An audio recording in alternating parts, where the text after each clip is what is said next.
What I would like to see is I would like to see the President of the United States stand up there and say, 33 years ago, this country, after following a particular path for the previous, how many years would it be? From 1932 to 1981, 40, 50, 60, 70, roughly 50 years. So for a half a century, our country had been following a path charted by Franklin Roosevelt. And we were doing quite well. We had become the largest and most powerful industrialized power on earth. We had the largest and most prosperous middle class. We had some rich people, but they weren't mind-bogglingly rich. We had some poor people, but they weren't in desperate poverty. Things were going well. And then this fringe right-wing governor from California, the head of his campaign, a guy named Bill Casey, cut a deal with the Iranians who had taken a bunch of our embassy employees hostage in Tehran. He cut a deal with them that if they would hold those hostages until after the election was over, that this guy's office would give them spare parts for their American-made weaponry left over from when the Shah was our buddy and we were, built his army. It was very similar to the deal that Nixon made with the Vietnamese in 1968 when he was running against Hubert Humphrey, the then vice president of Lyndon Johnson. Lyndon Johnson had negotiated peace with the Vietnamese in the summer of 1968. It was going to be announced in October. It was an October surprise. And so Nixon doubled down on it, and he went to the Vietnamese and said, if you don't announce peace, if you instead keep the war going until after the election, I'll make you rich. And you've heard the tapes of Lyndon Johnson going nuts about that.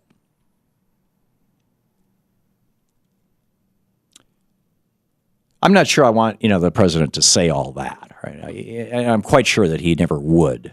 That that basically we haven't had a legitimately elected Republican president. Bush, the last, the first Bush was just kind of following Reagan, and the last Bush was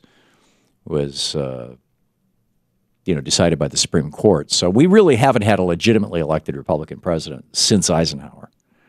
But in any case, what I would like to hear President Obama say is that things were going great for 50 years under New Deal-onomics, Roosevelt-nomics.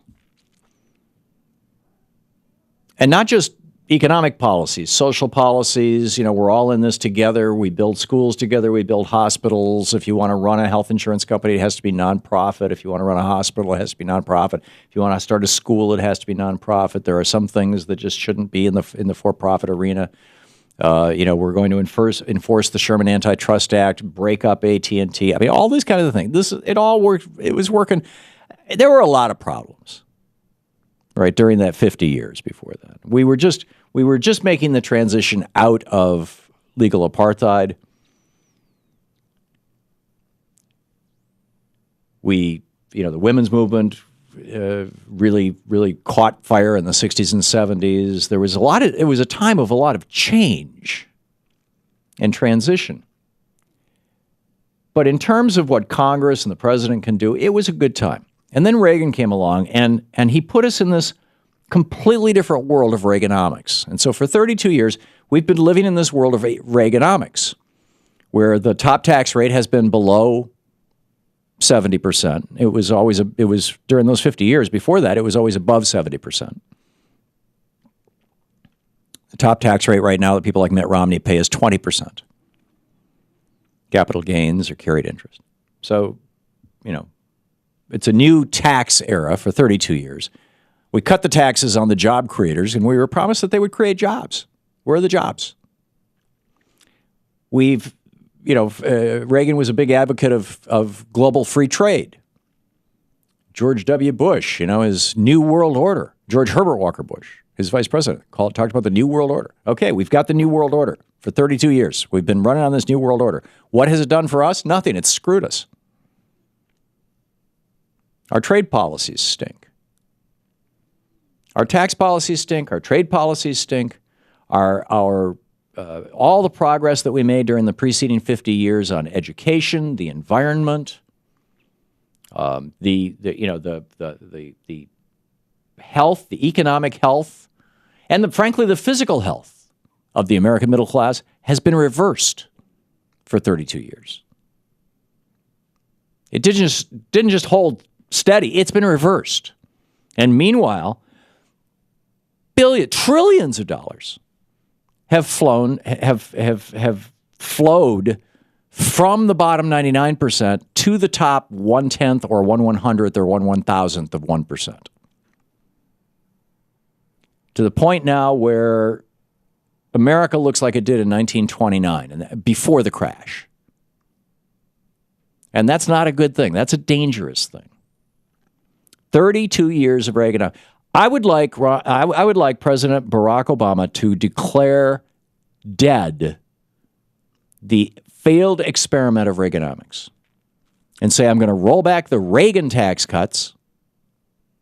This is why the Koch brothers and all these billionaires are investing all this money in politics. They don't want a 74% tax rate. Roll back the Reagan tax cuts. Pull out of these insane trade policies.